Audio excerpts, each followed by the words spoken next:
تو نوجوانی عبادتوں کا زمانہ ہے، خرافات میں اپنی زندگی کو مت برباد کرو۔ میں نے ایک آیت پڑھی ہے آپ کے سامنے آج، اللہ تعالیٰ فرماتے ہیں شہداء کے بارے میں، وَلَا تَحْسَبَنَّ الَّذِينَ قُتِلُوا فِي سَبِيلِ اللَّهِ أَمْوَاتًا، جو لوگ اللہ کے راستے میں کام آئے ان کو مردہ مت سمجھو،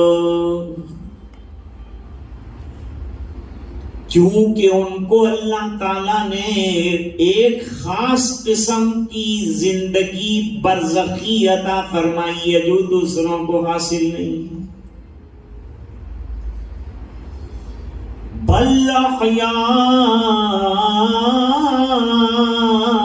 عند ربهم یرزقون،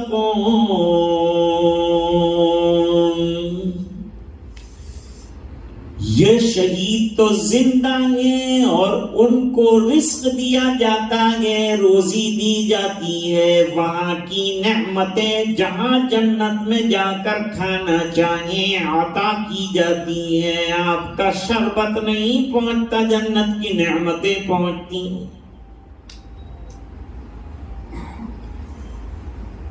یہ یوں سمجھتے ہیں کہ حضرت حسین پیاسے شہید ہوئے تو ہم یہاں لوگوں کو پلائیں گے تو وہاں ان کو پانی ملے گا۔ جو آدمی 10,000 روپیے کا ادھر استعمال کرتا ہو اس کو 10 روپیے کے جنت الفردوس دینے سے کیا فائدہ ہے؟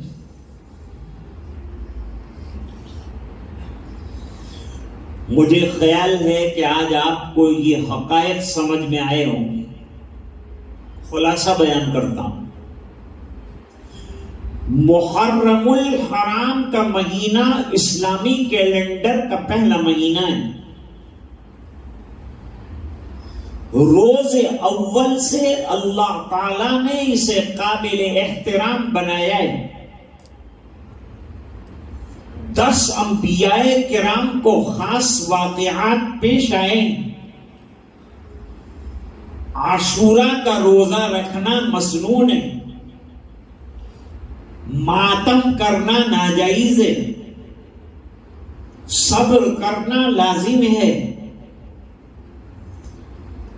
اور حضرت حسین نے شہید ہوتے ہوتے سجدہ نہ چھوڑا، تو ہمیں ہر حال میں نماز کی پابندی کرنی، اللہ کا شکر بجا لانا۔ نوجوان طے کر لیں کہ مہینہ شروع ہوا، سال نیا شروع ہوا، اب ہمارے اعمال نامے میں انشاءاللہ ایک نماز بھی قضا نہیں ہے۔ تو آج کا ہمارا مقصد اس جمع ہونے کا پورا ہو جائے گا، اور بڑی تفصیلات ہیں، وہ تفصیلات میں جانے کا وقت نہیں۔ اتنی بات معلوم ہوئی کہ حق کے لیے قربانیاں دینا اور اپنے جان کے نذرانے پیش کرنا ہمارے اسلاف اور ہمارے بزرگوں کی تاریخ رہی۔ اب حضرت مولانا شاہد صاحب کہتے ہیں کہ تھوڑی دیر لا الہ الا اللہ کا ذکر کرایا جائے، تب تھوڑی دیر انشاءاللہ لا الہ الا اللہ کا ذکر کریں اور اس کے بعد دعا کریں۔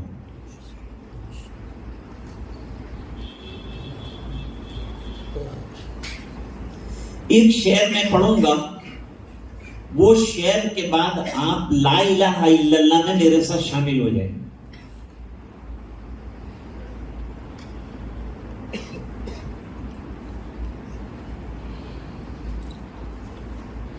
اب روشنیاں بند کر دی جائے گی دعا تک، اس کے بعد ہم لا الہ الا اللہ کے ذکر میں ذرا جہرن لگ جائیں گے، اور جب محمد الرسول اللہ میں کہوں تو یہ ذکر پورا ہو جائے۔